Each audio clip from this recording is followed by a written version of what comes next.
OK, picture this. A man gets on a plane. Nothing dramatic happens. No tabloid ambush, no dramatic doorstep confrontation, no 30-camera stakeout. He just lands, does some things, sees some people, and leaves again. Sounds boring, right? Except when that man is Prince Harry, boring might be the single most explosive thing that could happen to his relationship with Britain. Something significant is happening with Prince Harry, not a dramatic restoration to royal duties, sadly, not Sussex Royal Mark II, not Harry appearing on the Buckingham Palace balcony waving enthusiastically while somebody quietly searches the cupboards for the spare uniform.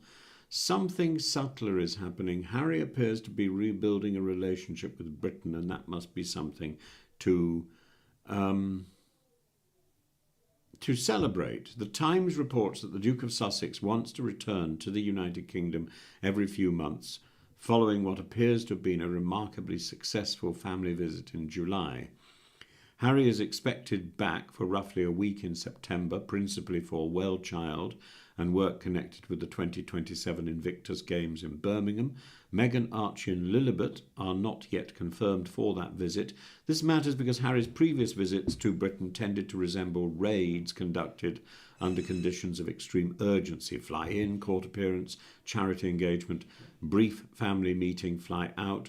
Newspapers spend 48 hours discussing security arrangements, accommodation, who spoke to whom, and whether somebody had been offered a cup of tea at Clarence's house. Now the language is different.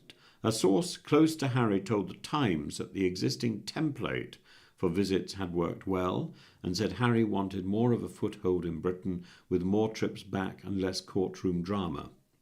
The Mirror carries the same account, reporting that Harry intends to come back and forth a lot more every few months. That sounds less like a visit and more like a pattern of life, and the catalyst seems to have been July. Harry, Meghan, Archie and Lilibet were hosted by King Charles and Queen Camilla at Highgrove. For Charles, this was especially important because he had not seen his California-based grandchildren in person for more than 4 years.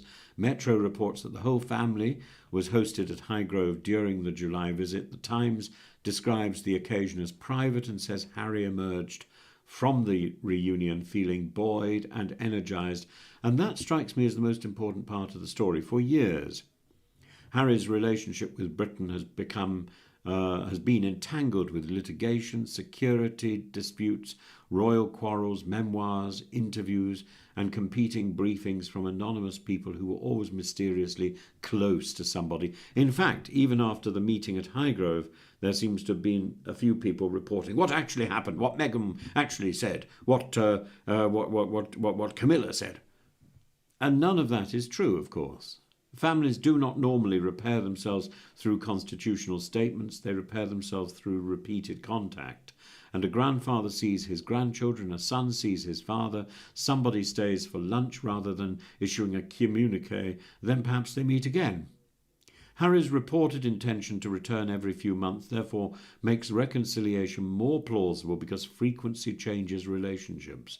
One intensely scrutinised meeting carries enormous emotional weight. 6 relatively ordinary meetings begin to create normality. And there's also a second reason for Harry's return, and this one is entirely practical. Invictus. The 2027 Invictus Games takes place in Birmingham, returning Harry's most successful international project to Britain. Harry was already in Birmingham this July for the 1-year countdown. This means increasing numbers of meetings, appearances, organisational discussions and promotional events as the Games approach. The reporting says precisely this. His British visits will become more frequent, particularly because he wants Birmingham 2027 to succeed. Invictus also gives Harry something which royal reconciliation alone does not provide, an independent British role. He doesn't need to become a working royal again. Indeed, the distinction is important. The late Queen's settlement after Harry and Meghan withdrew from royal duties rejected the idea of being simultaneously half inside and half outside the official working monarchy. Reporting last year indicated Charles continued to support that principle, but Harry doesn't need a palace office to have a substantial presence in Britain. He has Invictus, he has WellChild, he has the Halo Trust, he has Scottish Little Soldiers. These organisations allow him to perform public service without reopening the constitutional argument about royal duties.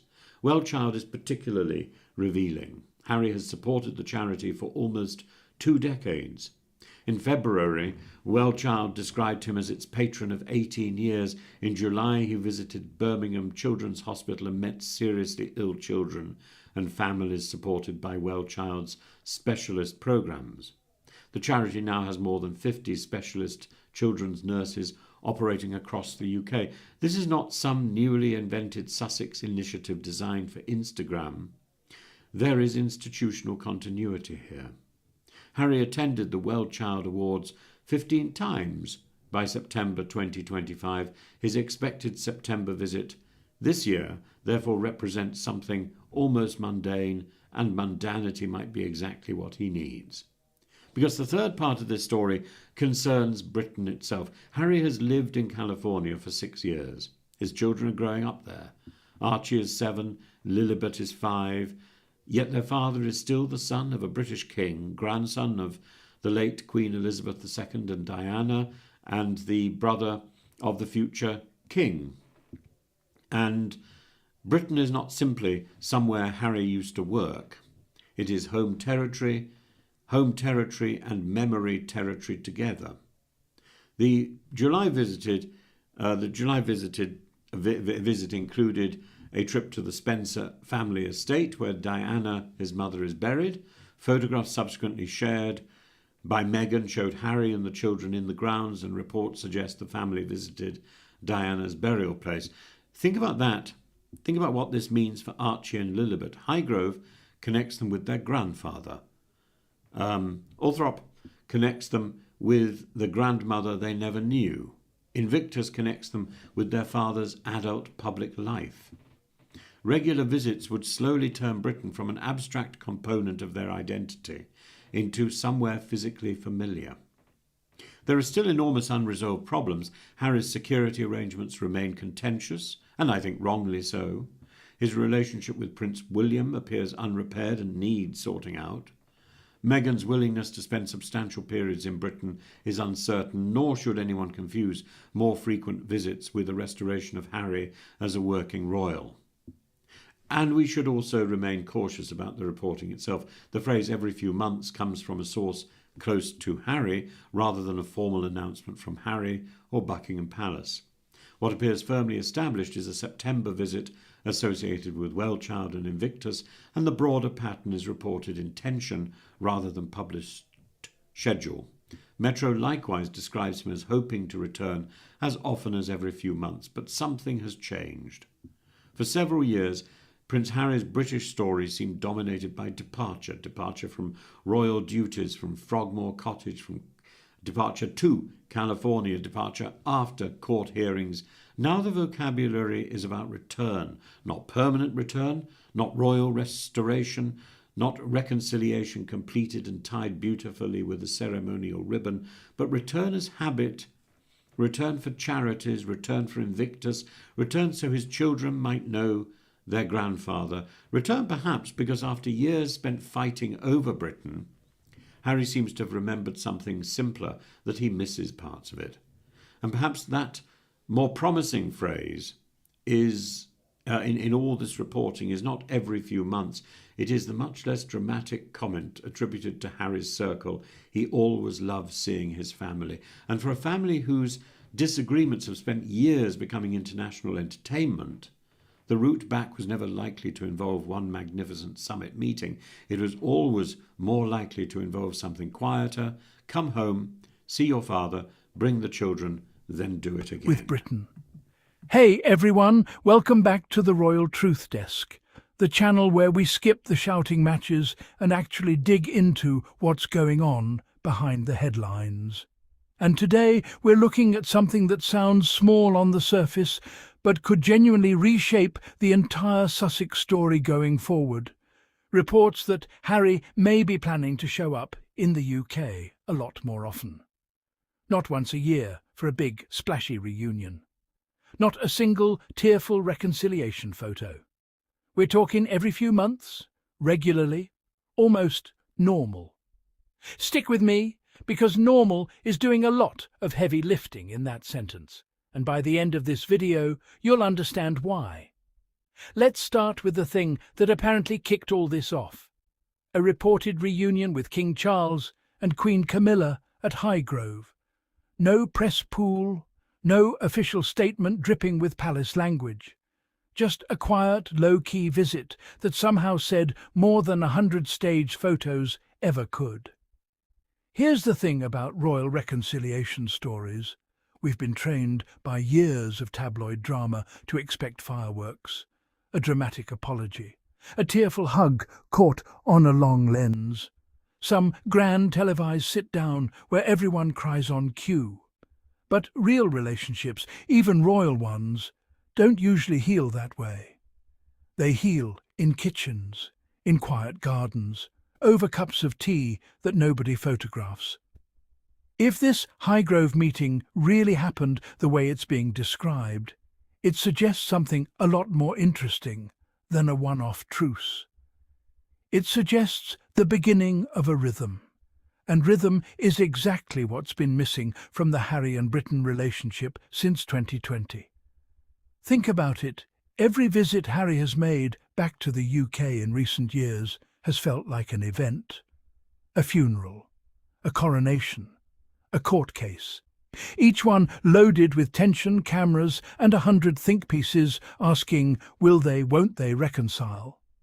That kind of pressure doesn't exactly create space for a father and son to just exist in the same room without it becoming a national headline. More frequent, lower-key visits could change that entirely. Instead of every trip being the reunion, it just becomes Tuesday. And weirdly, that might be exactly what this family needs. Now, here's something people forget in all the drama. Harry never actually stopped showing up for WellChild. Even in the most turbulent years of the Sussex saga, this charity supporting seriously ill children stayed a constant. It's one of the few threads connecting before Megxit Harry to post-Megxit Harry that never fully snapped. And that matters here, because if Harry is genuinely looking to build a more regular UK presence, WellChild isn't just a charity appearance, it's an anchor. It's a reason to be in Britain that has nothing to do with royal titles, palace politics, or reconciliation optics. It's just his cause. Something he can show up for on his own terms, independent of whatever's happening with the family drama of the week. That's a pretty smart move, honestly. If you're trying to rebuild trust and connection with a country that's watched your every move with a magnifying glass for years, you don't want every single visit tangled up in, is this about Dad? Is this about the monarchy? Is this about revenge? Sometimes you just want a visit that's simply about sick kids getting support. Full stop. And speaking of built-in reasons to be around, mark your calendars, because the Invictus Games are heading to Birmingham in 2027. For those who don't know, Invictus isn't some side project Harry dabbles in. It's arguably the single most personal, most meaningful thing he's built in his adult life. Wounded veterans, competition, healing, purpose. This is Harry's baby in a way almost nothing else is. Having that event land on home soil gives him an enormous, completely legitimate, entirely non-royal reason to be deeply present in the UK for years leading up to it. Planning trips, site visits, meeting organisers, building buzz. None of that requires a palace invitation or a reconciliation storyline. It just requires Harry being Harry, doing the thing he's genuinely passionate about. So when you stack WellChild and Invictus 2027 on top of the reported Highgrove meeting, a pattern starts to form. This isn't one isolated event. It's multiple threads all pulling Harry back toward Britain, independent of each other, but all landing around the same window of time. Here's where it gets emotionally interesting. If Harry does start visiting more regularly, the obvious next question is, what about the kids? Archie and Lilibet have grown up mostly removed from the country their father was born and raised in. They don't know the corgis and castles version of Britain that shaped so much of Harry's own childhood. And realistically, more frequent visits from Harry alone probably won't change that overnight. But it does open a door that's been mostly shut for years. Maybe it starts small. Maybe it's just Harry going alone for now, keeping things simple while trust rebuilds. But regular visits create possibility. They create familiarity. They create a version of Britain that isn't just the place with the intense paparazzi and the family drama, but a place their dad actually goes to regularly, sees people he cares about, and comes back from in a good mood. Kids pick up on that stuff. If Britain stops being the complicated place and starts becoming one of the places Dad visits sometimes, that's a meaningful shift in how Archie and Lilibet might eventually see their own connection to it. OK, but let's address the elephant in the room. What about Meghan? This is not, by any indication, about Meghan relocating or the family packing up and moving back to Britain. Nobody's suggesting that. This appears to be about Harry, specifically developing a more regular rhythm of visits. His own independent orbit that swings back to the UK every so often without disrupting the life the Sussexes have built in California. And honestly, that might be the healthiest version of this story. Harry doesn't have to choose between being a present husband and father in California and having a real relationship with his own father and homeland. Those two things aren't actually in competition. They just require Harry doing a bit of both, on a schedule that works for everyone. If anything, more regular short visits might reduce pressure rather than add it. Instead of one massive, emotionally loaded trip every year or two where everyone holds their breath, you get smaller, lower-stakes visits that don't require the whole family to be involved every single time. Meghan keeps her California life running smoothly. The kids keep their routine, and Harry gets to maintain both worlds without either one swallowing the other. Now, we can't talk about this without mentioning the obvious complication: security. This has been the sticking point in basically every Harry-related UK story for years now, and it's not going anywhere just because a few quiet visits happened at Highgrove. If Harry genuinely wants to make trips every few months rather than every few years, the security conversation becomes even more relevant, not less. More visits means more logistics, more coordination, more decisions about what kind of protection he receives and who pays for it. This is still very much an unresolved issue, and it's worth watching closely because it could either smooth the path for these regular visits or become the very thing that limits how normal they can actually become. And then there's the media circus. Let's be honest, every single time Harry so much as breathes in the direction of a British airport, it becomes a 14-headline event. Harry spotted. Harry's secret visit. What does this mean? Yes, we're aware of the irony of a video literally doing that right now. Stick with us. But here's an interesting theory. The more often Harry visits, the less newsworthy each individual visit becomes. Rare things are dramatic. Regular things are just routine. If Harry manages to normalise these trips, the media frenzy around each one could actually start to cool down over time, simply because Harry's in the UK again stops being a shocking headline and starts being expected. This is really the core idea of this whole video. So let's land on it clearly. One dramatic reunion, no matter how emotional or headline-grabbing, doesn't actually rebuild a relationship. Repetition does.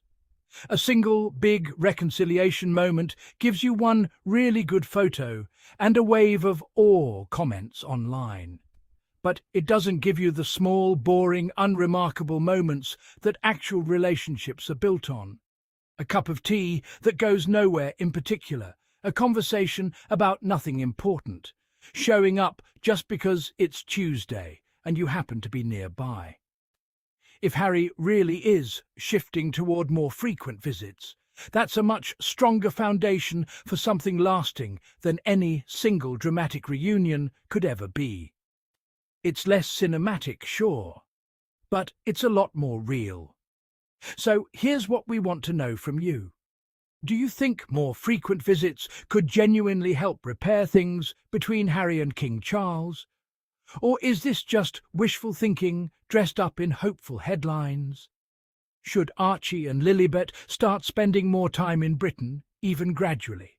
And do you believe Harry can actually pull off this balancing act, building a life in California with Meghan while still maintaining a real, regular presence back home? Drop your thoughts down in the comments. We read every single one, and honestly, some of the best insights on this channel come from you, not us. If this breakdown gave you a new way of looking at the situation, do us a favor and hit that like button. It genuinely helps this channel grow. And if you haven't already, subscribe to the Royal Truth Desk and tap that notification bell because we're going to be tracking this story closely as it develops. Every visit, every detail, every headline worth actually paying attention to. If you want to support what we do here and help us keep this kind of independent, no-nonsense commentary coming, super thanks is always appreciated. Thanks for watching. We'll see you in the next one.